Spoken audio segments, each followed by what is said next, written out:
Welcome to ANM News, and this is Avijit Nandi Mazumdar in ANM Adda. We have had several kind of people, variety of celebrities, from politicians to ministers to football players to football administrators to sports personalities.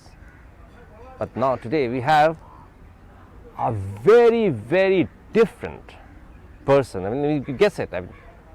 We have an internationally reputed stand-in comedian, Papa CJ. Welcome to ANM Adda, Papa CJ. Thank and you very welcome much, to sir. ANM News, Papa CJ. Thank you, sir. Lovely to be here. Absolutely, and you'll be amazed to know Papa CJ is from India. I mean, once the name came to me, I thought like Papa CJ must be a Jamaican or a Barbadian or somebody from West Indies.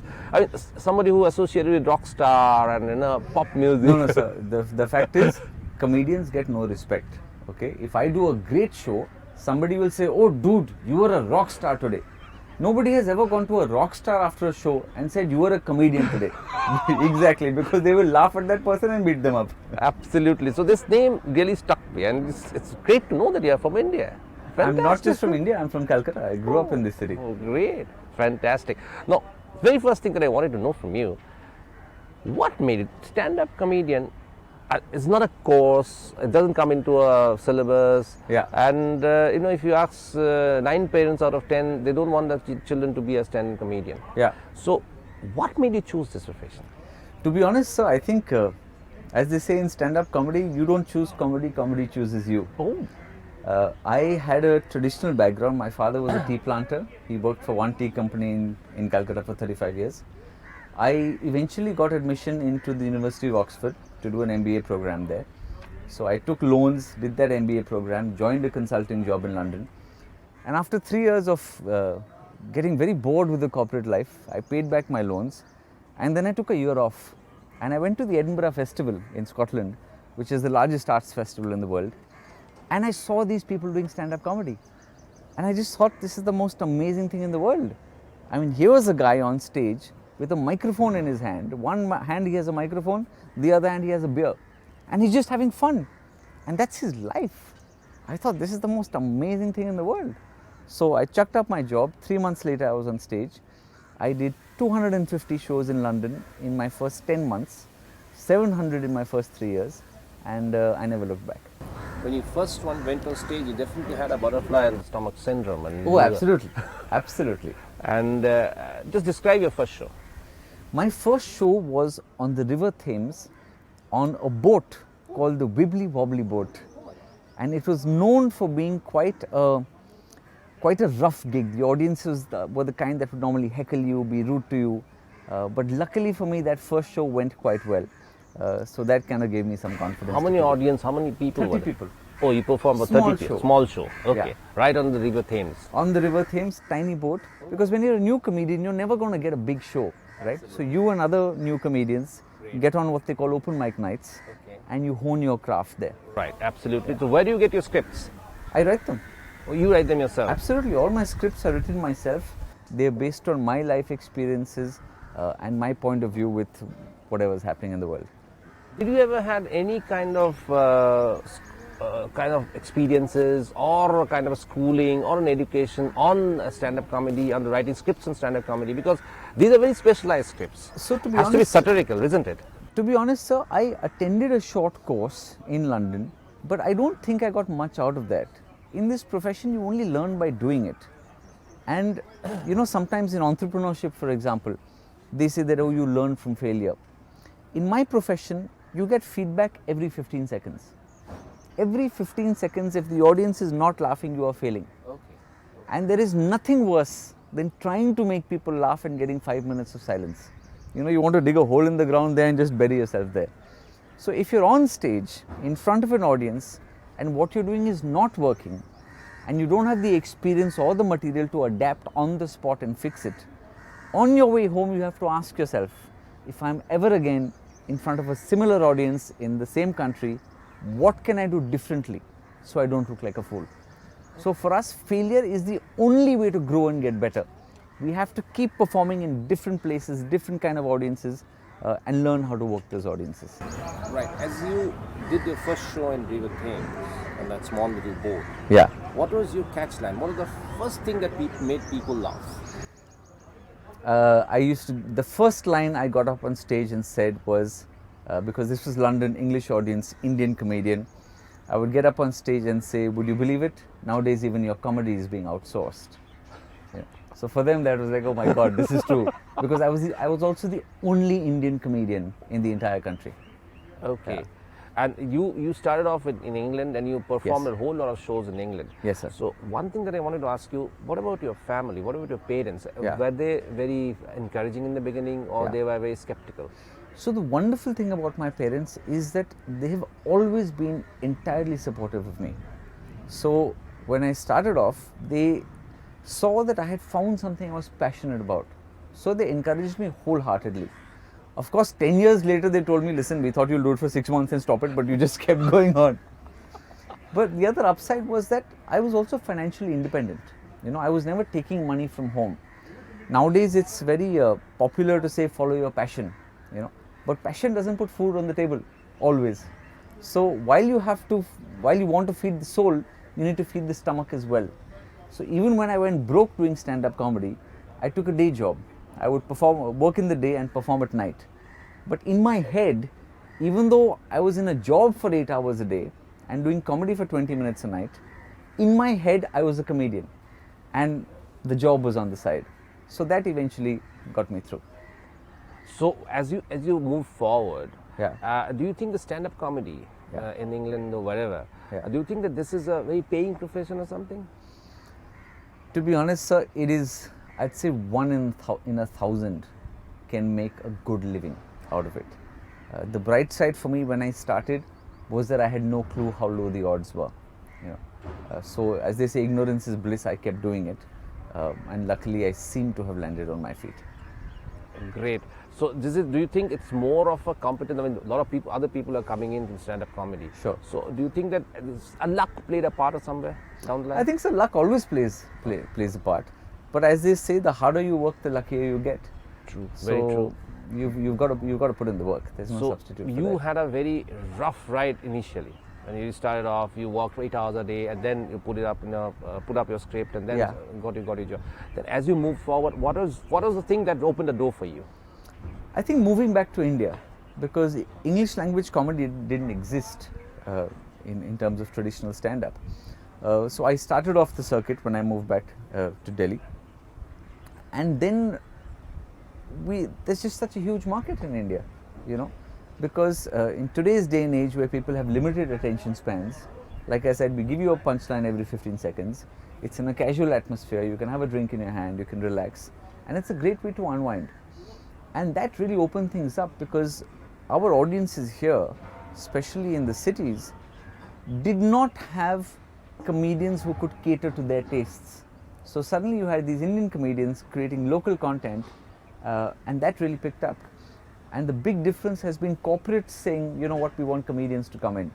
Now in the days of coronavirus and working from home, it's huge because people are having mental health issues. You know, there's so many challenges of working from home, and guys like me get online and perform for between 25 people to 7,000 families is what I've performed for in the lockdown, and it makes a massive difference to how people feel mentally. Has the audience improved over the years? Have it increased and improved, and Oh, so absolutely. more people are interested in stand-up Absolutely. comedy? I personally think our audiences are fantastic. I mean, I've been doing comedy in India for the last 13 years. I wouldn't have been able to do that if our audiences weren't very good. So is it in Hindi, Bengali, English, or any other regional languages? So for me, most of it is English. For the regional languages in Hindi, there are people who can do it far better than I can, because there are so many nuances to humor that unless you have a complete command over the language, you're never going to be very good at it. So you've got an English market in India or English market in this part of the globe? Yes, sir. I mean, I'm happy to. I've performed in about 25 countries so far, and any English-speaking country in the world, more than happy to perform. So coming to a very different line, when you choose your script, Yes. how do you choose it? I mean, do you pick on, say, a airline or a political personality or somebody? No, sir. So it's a case of just life experience. You know, when I'm witnessing different things around me, and I see something that I think might be funny, I will make a note of it.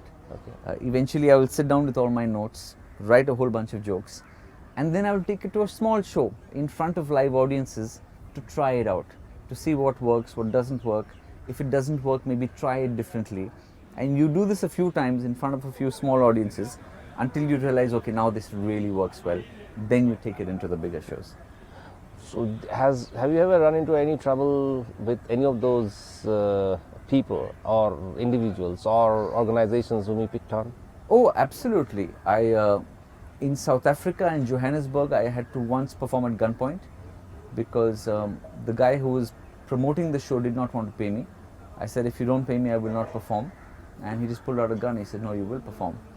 So I was on stage with 500 people in front of me and one man behind me with a gun in his hand. So that was one experience.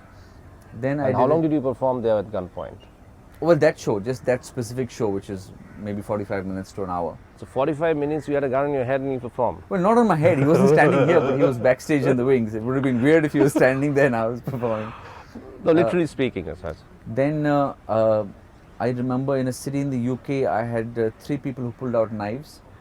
They pulled out knives, and then I told them, listen, the promoter has specifically told me I can do these jokes. Why don't you go check with him? So they went to check with him. While they went to check with him, I quickly got into my car and I drove back to London. The following week, I got a call from the police because they had complained to the police, and the police called me and said, are you the comedian who cracked those jokes? So I said, yes, I am. They said, well, the police is having a show this weekend. We would love you to come and perform. So there you go.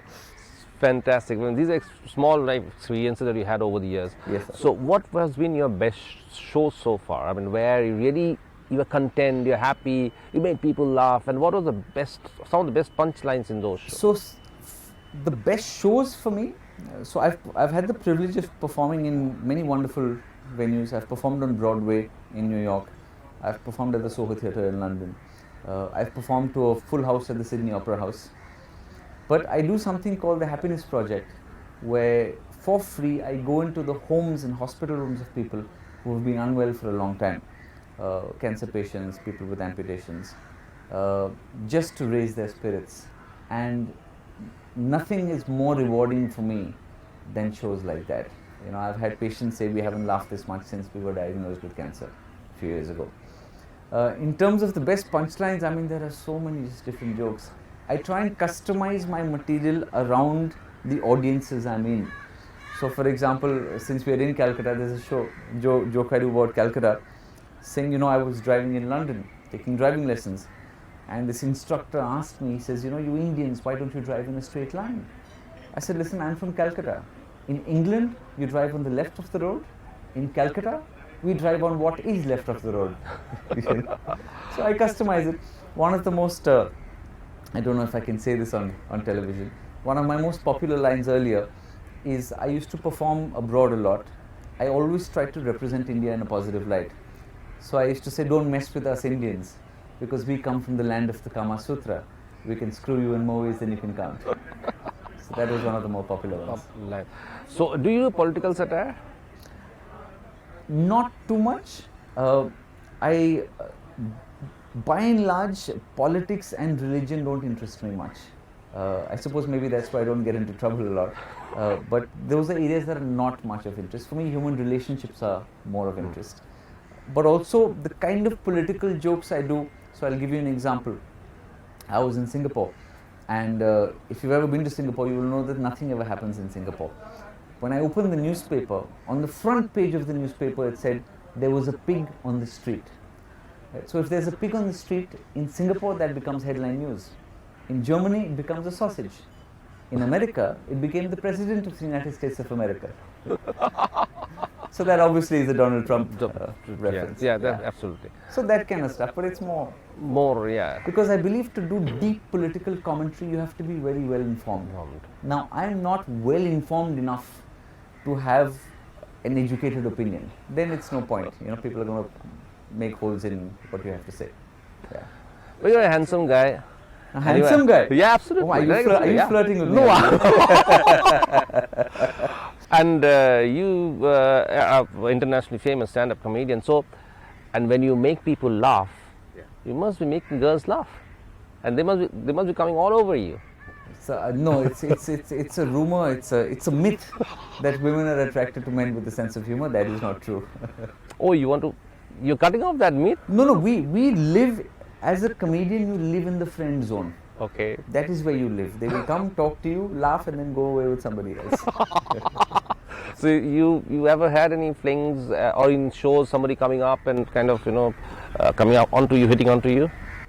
I have, but it's mostly hairy old men, so I have resisted their advances.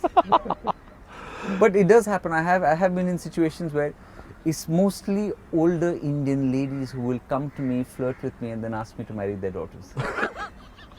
And I'm just thinking, I do not want to be in this house. So when you going back in this stand-up comedy, what now do you feel that more and more young generation of people, Yes. I mean people who pass out of schools and colleges, Yes. they should take this up as a profession? I'm never the kind of person, sir, who would say they should take it up. To each their own, whatever they're passionate about. But I believe now with the internet and YouTube videos and people getting lots of hits and comedy becoming popular, it is a viable profession because people are now getting paid decent money to be able to do it. And the message I would give to our audience is that it's very important for you to pay for tickets. In our country we still have a culture of wanting a free pass or wanting to be on a guest list. But if you don't pay for tickets, then performers do not get paid, and then the parents will never encourage their children to go and become performing artists because they'll say you can't make a living doing stand-up comedy or whatever the case might be. So it's very important that we have a culture of paying for it. True. But stand-up comedy as an alternate profession it's a good profession. I mean, one can take it up. One can take it's it a forward. fabulous profession. It's a fabulous. I mean, Kapil Sharma, I believe, makes 75 lakhs a show or something. I have no clue what the number is, but I believe it's something ridiculous. But then you have to remember that 1 out of 10,000 or 1 million will probably be in that category. In that category. Yeah. But as a professional, you can. It's a decent enough profession to take forward. But Absolutely. then tell me one thing: how does one learn this? I mean, if somebody You needs to learn learn. simply by doing it, sir. There is no substitute for stage time. You get on stage, you try your stuff, you see what works, you see what doesn't work. It is the only way to learn. There is no other way. Okay.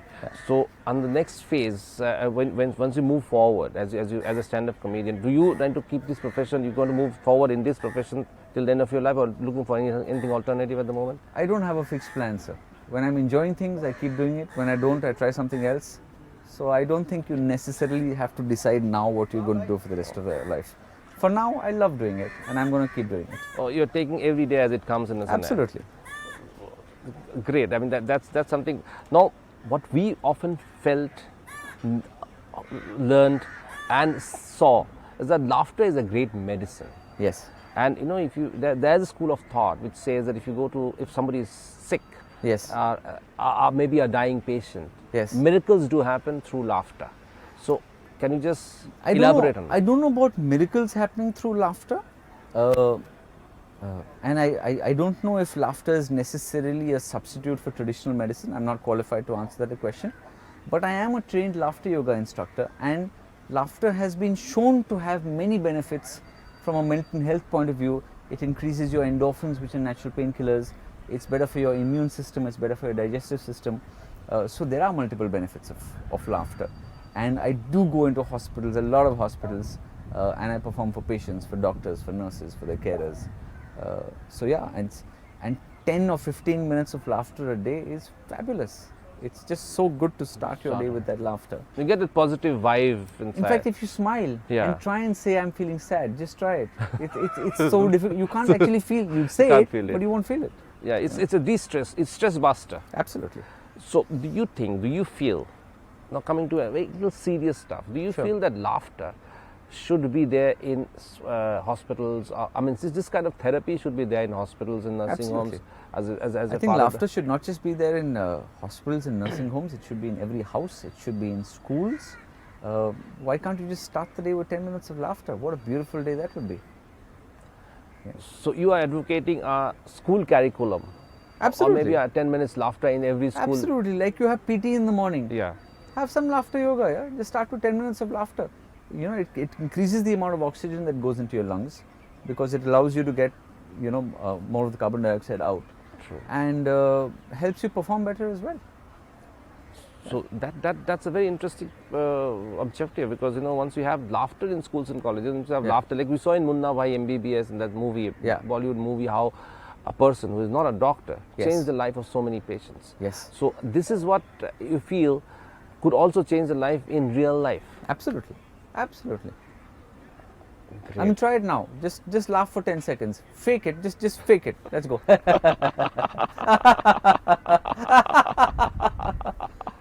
What happens is, so with laughter yoga, you started off as an exercise. Through eye contact and playfulness, your fake laughter becomes real laughter. And the body cannot differentiate between fake and real laughter. So you still get the same physiological benefits of that laughter.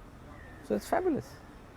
So what's your message to the young generation, to the students, to people who are watching ANM News, and also to the general people at large? So my message to the younger generation is two things. One, don't listen to advice from people like me. You guys are far smarter than all of us, so do whatever works for you. But the only thing I will say is, and I say this when I go to speak to kids everywhere, that the only independence is financial independence, right? If you can prioritize standing on your feet, once you can earn your own keep, you can do what you want.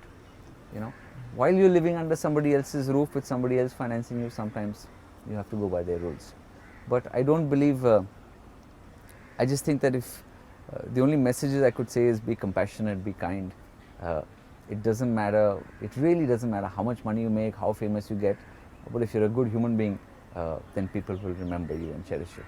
Absolutely, and there are a whole lot of people, I mean youngsters, who these days take up drumming, music, singing as a profession. I mean, and through you, we also want to say that stand-up comedy is also a kind of a very, very knowledgeable and a very nice profession. I mean, it's a very important profession. I mean, this is where people can make money, people can be good, people can also be famous. Yeah, it's a wonderful lifestyle. I mean, think, my job is fun. A doctor is constantly dealing with people who are unwell. A lawyer is always dealing with people who are in conflict. You know, that kind of negative space. I'm always looking at laughing people. How wonderful is that, to be in that kind of a space, you know, where people are having fun.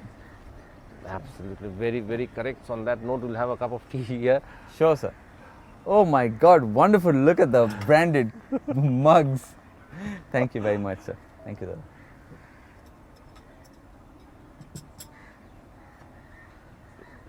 We also have a morning adda session here, and we always laugh and have a lot of fun. So we start our day with a lot of laughter. Wonderful. So that's how, I mean, I don't know, we haven't picked it up consciously. Yeah.